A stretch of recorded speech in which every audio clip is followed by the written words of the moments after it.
Hello everyone. So this is second part of the lecture on physical foundations of biochemistry. So let us begin with it. So living organisms, they exist in a dynamic steady state, never at equilibrium with the surroundings.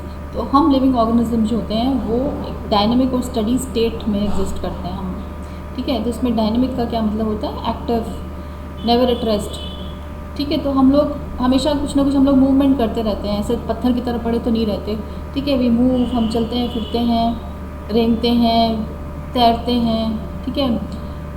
और तो dynamic हैं हम लोग, and we are never at rest. हमारी body कभी भी rest में नहीं होती। इवन जब हम सो रहे होते हैं तो भी हमारी बॉडी के अंदर बहुत काम चल रहे होते हैं, बहुत सारे फंक्शंस चल रहे होते हैं। हार्ट बीट कर रहा होता है, ब्लड पंप कर रहा होता है, ठीक है। ऑक्सीजन हम लोग रेस्पिरेशन हमारा चल रहा होता है, हम ऑक्सीजन लेते हैं, छोड़ते हैं, ठीक है। और उसके अलावा इम्यून सिस्टम जो है वो फंक्शन कर रहा होता है। तमाम तरह के जो बॉडी के फिजियोलॉजिकल सिस्टम्स हैं वो सब काम कर रहे होते हैं। मतलब बॉडी जो है वो कभी भी रेस्ट में नहीं आती है, ठीक है। तो हम ऑर्गेनिज्म जो है वो डायनेमिक हैं, येट एक स्टडी स्टेट में रहते हैं, यानी कि एक स्टेबल स्टेट में रहते हैं, ठीक है। कभी भी सराउंडिंग्स के साथ इक्विलिब्रियम में नहीं आते हैं, ठीक है। हम organisms, we never come at equilibrium with the surroundings. Only when we die, after death only organisms come in equilibrium with the surroundings. तो सिर्फ एक डेथ के बाद ही हम ऑर्गेनिजम्स सराउंडिंग्स के साथ इक्विलिब्रियम में आते हैं। उसमें जब डेथ होती है तो उसके बाद डिके शुरू होता है। तो डिके जब होता है तब हम लोग, that is the process of coming into equilibrium with the surroundings, ठीक है। तो ये है। So the molecules and ions contained within a living organism differ in kind and in concentration from those in its surroundings. तो जो molecules और ions body के अंदर प्रेजेंट होते हैं ऑर्गेनिज्म के अंदर, वो जो सराउंडिंग से अलग होते हैं, दे आर डिफरेंट काइंड, और कॉन्सेंट्रेशन भी अलग होती है, ठीक है। फॉर एग्जांपल कुछ ऐसे मॉलिक्यूल्स हैं जो सराउंडिंग में भी हैं और बॉडी के अंदर भी हैं, लेकिन उनमें कॉन्सेंट्रेशन का फ़र्क होता है। फॉर एग्जांपल ऑक्सीजन जो है वो बाहर भी है, बॉडी के अंदर भी है, लेकिन कॉन्सेंट्रेशन जो है वो डिफ़र होगी सराउंडिंग से। वैसे ही पानी जो है, water, it is there in the body, it is there outside, लेकिन जो कॉन्सेंट्रेशन होगी वो फ़र्क होगी। तो कभी भी हम लोग, हमारे जो मॉलिक्यूल्स हैं, हम कभी भी सराउंडिंग्स के साथ इक्विलिब्रियम में नहीं आते हैं। इमेजिन करो कि मछली पानी में तैर रही है और मछली पानी से घिरी हुई है, सराउंडिंग में सब पानी पानी है और मछली के अंदर भी पानी है। अगर ये पानी इक्विलिब्रियम में आएगा तो क्या होगा, ठीक है। तो ठीक है, this is one thing. Then so in organisms over time little change in composition happens. तो ओवर टाइम जो ओवरऑल कॉम्पोजिशन होती है ऑर्गेनिज्म की, उसमें कोई चेंज नहीं होता है और बहुत लिटिल चेंज होता है। एक बार जब मेच्योर हो जाता है कोई ऑर्गेनिज्म, तब उसमें कॉम्पोजिशन में बहुत कम चेंज होता है, ठीक है। लेकिन जो मॉलिक्यूल्स हैं within the organism, they are far from static.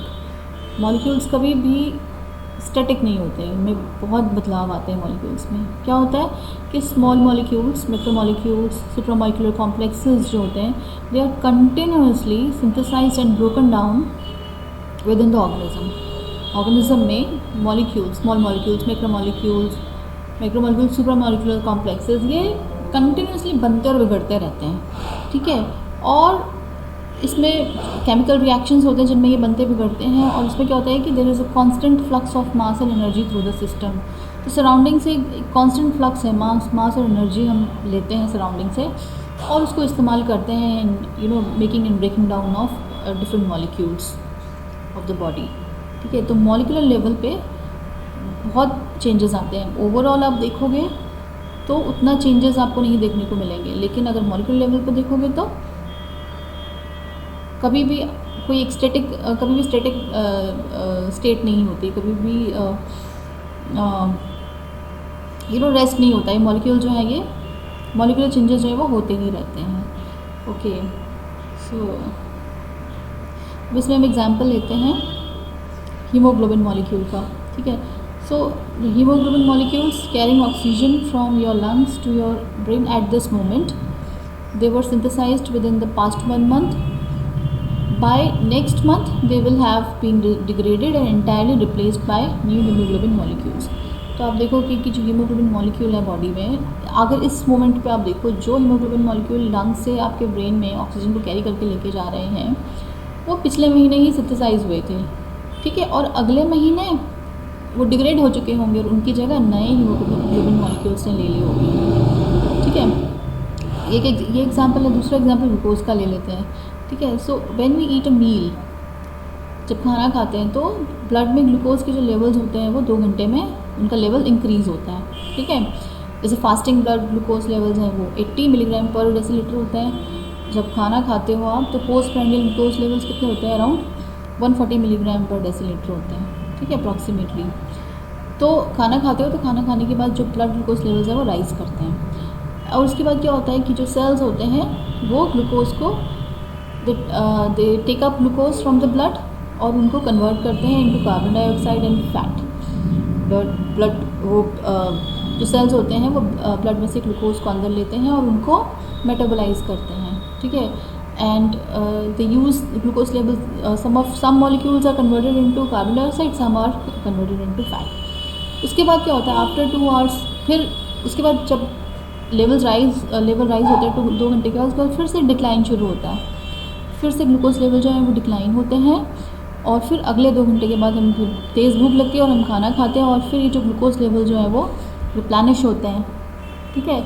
तो एक यहाँ पे एक बैलेंस है, यहाँ पे ग्लूकोज लेवल जो डिप्लीट होते हैं ब्लड से वो फिर हम रिप्लेनिश करते हैं बाय ईटिंग अनदर मील, ठीक है। तो इसमें क्या है कि जो amount of haemoglobin and glucose है in the blood they remain nearly constant. एक कांस्टेंट लेवल जो है वो मेंटेन रहता है because of the rate of synthesis और intake of each just balances the rate of its breakdown, consumption और conversion into some other product, ठीक है। तो जो अमाउंट ऑफ हीमोग्लोबिन और ग्लूकोज, हीमोग्लोबिन का जो अमाउंट है वो हमारे बॉडी में बैलेंस रहता है क्योंकि जितना हीमोग्लोबिन ब्रेकडाउन होगा उतना ही फिर सिंथेसाइज भी होता है, ठीक है। एट द सेम टाइम जो ग्लूकोज लेवल्स हैं वो ब्लड में मेंटेन रहते हैं कि जितना ग्लूकोज लेवल ड्रॉप होता है उतना ही हम कंज्यूम करके उसको रिप्लेनिश करते हैं, ठीक है।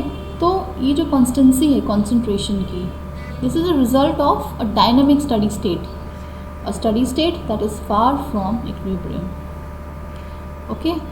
सो इसको थोड़ा सा और इसको देखते हैं। तो क्या हम ये कह सकते हैं कि जो चेंजेस हैं, changes are happening within us at the molecular levels and yet we are in a stable state far from the equilibrium. तो हमारी बॉडी में चेंजेस हो रहे हैं एट कांस्टेंट लेवल पे चेंजेस हो रहे हैं, ठीक है, मॉलिक्यूलर लेवल पे, लेकिन उसके बाद भी हम स्टेबल हैं, we are far from equilibrium, ठीक है। तो let's move further. Now maintaining this steady state requires the constant investment of energy. तो ये जो स्टडी स्टेट हम मेंटेन करते हैं उसके लिए हमको एक कांस्टेंट इन्वेस्टमेंट एनर्जी चाहिए, ठीक है, फ्लक्स ऑफ एनर्जी रिक्वायर। तो जब हमारे जो सेल्स होते हैं they no longer generate energy, cell should be able to generate energy, तभी वो मेंटेन कर पाएगा अपनी फॉर्म को, अपने इंट्रिकेट स्ट्रक्चर को, ठीक है। तो अगर सेल जो है वो अभी एनर्जी नहीं जनरेट कर पा रहा है तो क्या होता है, इट डाइज, और जब वो मरता है उसके बाद उसका डिके शुरू होता है एंड देन वो इक्विलिब्रियम में मूव करता है, इक्विलिब्रियम की तरफ मूव करता है, ठीक है। So when it dies it begins to decay towards equilibrium. Organisms transform energy and matter from their surroundings. तो लिविंग ऑर्गेनिजम्स जो हैं living organism is an open system. It exchanges both matter and energy with its surroundings. तो हमारा जो system है वो open system है। 3 तरह के सिस्टम्स होते हैं ना, एक आइसोलेटेड सिस्टम, क्लोज सिस्टम और ओपन सिस्टम। तो आइसोलेटेड सिस्टम में क्या होता है कि सराउंडिंग के साथ ना तो एनर्जी ना मैटर कुछ भी एक्सचेंज नहीं होता, कि नथिंग इज एक्सचेंज्ड। वैसे ही क्लोज सिस्टम जो होता है उसमें एनर्जी जो सिस्टम है वो एनर्जी लेता है बाहर से लेकिन रिटर्न में कुछ भी नहीं देता, ना एनर्जी ना मैटर, ठीक है। वैसे ही ओपन सिस्टम जो होता है, ओपन सिस्टम में both matter and energy is exchanged between the system and the surrounding. तो हम जो ऑर्गेनिजम्स हैं वो ओपन सिस्टम है, हम अपने सराउंडिंग से मैटर और एनर्जी लेते हैं, ठीक है, और एक्सचेंज भी करते हैं. So there is exchange. So organisms जो होते हैं they derive energy from their surroundings in two ways. One is taking up chemical fuel such as glucose from the environment and oxidise it to extract energy. तो खाना खाते हैं, खाने से हम एनर्जी एक्सट्रैक्ट करते हैं. Second thing is extracting energy from the sunlight. तो प्लांट्स ये काम करते हैं, they extract energy from the sunlight. So now what is the first law of thermodynamics? The first law of thermodynamics says energy can neither be created nor destroyed. Rather, it is transformed from one form into another. ठीक है, तो energy जो है that is conserved. It can neither be created nor destroyed. In fact, the total amount of energy and matter in the universe remains constant. ठीक है, तो total amount of energy जो है that is कांस्टेंट और matter भी जो है वो कांस्टेंट होता है. According to law of conservation of mass the matter in the universe remains constant. So cells are perfect transducers of energy. जो हमारे सेल्स हैं they are very perfect in transducing energy. ठीक है, from one form to another form. तो इसको हम देखते हैं डिटेल में. So let's have a look on this figure 124 from the Ninja 5th edition. This figure shows some energy interconversions in living organisms. So this figure shows that our cells are perfect transducers of energy. तो देख सकते हैं कि तो जैसे nutrients हैं environment में, complex molecules such as starch, fats, ठीक है, केमिकल फ्यूल्स हो गए और सनलाइट हो गई, इनमें पोटेंशियल एनर्जी होती है. ठीक है, दीज कैरी पोटेंशियल एनर्जी. तो हम जो सेल्स हैं we carry out chemical transformations. ठीक है, we carry out energy transductions to accomplish work. तो उसमें क्या है कि we carry out energy transductions to carry out cellular work. हम यहाँ से एनर्जी लेते हैं, यूजफुल एनर्जी, और उसको इस्तेमाल करते हैं in carrying out chemical synthesis, mechanical work, osmotic in chemical gradients, electrical gradients, light production, genetic information transfer. इन सब कामों में हम इस एनर्जी को इस्तेमाल करते हैं. ठीक है, तो वी यूज़ दैट एनर्जी. तो इनकी जो एनर्जी होती है फ्यूल्स की, ये कम हो जाती है और ये हम सेलुलर वर्क में इस्तेमाल हो जाती है.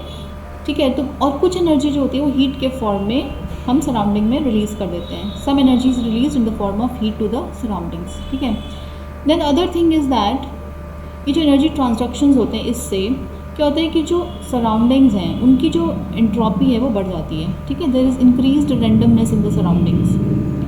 क्योंकि जो बॉडी में हमारे सेल्स के अंदर जो मेटाबॉलिक प्रोसेसेस हो रही होती हैं, ठीक है, हम लोग कॉम्प्लेक्स मैक्रोमॉलिक्यूल जैसे कार्बोहाइड्रेट्स हो गए, फैट्स हो गए, अमाइनो एसिड्स हो गए, उनको कंज्यूम करते हैं. ठीक है, उनका ब्रेक डाउन होता है बॉडी में. तो ब्रेक डाउन से क्या होता है, जो एनर्जी निकलती है वो हम इस्तेमाल करते हैं अपने वर्क के लिए. ठीक है, सेलुलर वर्क के लिए इस्तेमाल करते हैं. और जो सिंपलर कंपाउंड्स होते हैं जैसे कार्बन डाइऑक्साइड हो गया, अमोनिया हो गया, वाटर हो गया, फॉस्फोरिक एसिड हो गया, इनको हम सराउंडिंग्स में रिलीज़ कर देते हैं. ठीक है, तो bye releasing these simpler compounds, expelling them, excreting them in the surroundings, हम सराउंडिंग्स की रैंडमनेस को डिक्रीज़ कर देते हैं. लेकिन ये जो मेटाबॉलिक प्रोसेसेस होती हैं इसमें इनसे हमारे जो सिस्टम की जो रैंडमनेस है वो डिक्रीज़ हो जाती है. हमारे जो सिस्टम के अंदर की, हमारे बॉडी के अंदर की जो एंट्रोपी है, सेल के अंदर की जो एंट्रोपी है वो डिक्रीज़ हो जाती है. कैसे, जो क्योंकि जो एनर्जी हम एक्सट्रैक्ट करते हैं उसको हम इस्तेमाल करते हैं in polymerising simple compounds to form information rich macromolecules. Body में सिंथेटिक प्रोसेसेस होती हैं ना, उसमें हम DNA, RNA, प्रोटीन सब सिंथेसाइज करते हैं सिंपल कंपाउंड से. ठीक है, और इनको सिंथेसाइज करने से हमारी बॉडी में एक ऑर्डर आता है. ठीक है, that means there is increased order and decreased entropy. So one effect of all these transformations is increased order, that is decreased randomness in the system in the form of complex molecules. ठीक है, तो जो energy हम extract करते हैं food से, उस energy को हम इस्तेमाल करते हैं to decrease the randomness increase order, ठीक है, ऑर्डर को बॉडी के अंदर सिस्टम को के अंदर ऑर्डर को इंक्रीज करने के लिए एनर्जी को इस्तेमाल करते हैं। कैसे? इन the form of complex macromolecules. So I hope ये क्लियर हुआ होगा आपको। आज के लिए इतना ही है।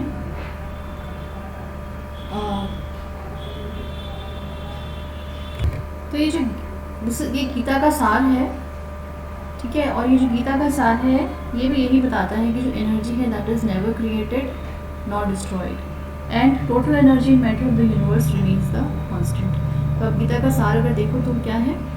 जो हुआ वह अच्छा हुआ, जो हो रहा है वह अच्छा हो रहा है, जो होगा वह भी अच्छा होगा। तुम्हारा क्या गया जो तुम रोते हो? तुम क्या लाए थे जो तुमने खो दिया? तुमने क्या पैदा किया था जो नष्ट हो गया? तुमने जो लिया यहीं से लिया, जो दिया यहीं पर दिया। आज जो तुम्हारा है कल किसी और का था और कल किसी और का होगा। परिवर्तन ही संसार का नियम है। Change is the only constant, ठीक है। सो ये जो लाइंस अगर आप पढ़ो और इनको अगर डीपली समझो तो ये भी यही बताता है, जस्टिफाई करता है फर्स्ट लॉ ऑफ थर्मोडायनेमिक्स को और लॉ ऑफ कंजर्वेशन ऑफ मास को, ठीक है। तो विद दिस मैं यहीं पे ख़त्म कर रही हूँ। और कोई भी चीज़ अगर आपको क्लियर नहीं हुई हो तो प्लीज़ डू आस्क। आप चाहे तो कमेंट बॉक्स में लिखिए या फिर आप व्हाट्सएप ग्रुप जो हमारा बना है उसमें आप शेयर कीजिए, ठीक है। I am there for you. तो मिलते हैं नेक्स्ट लेक्चर में।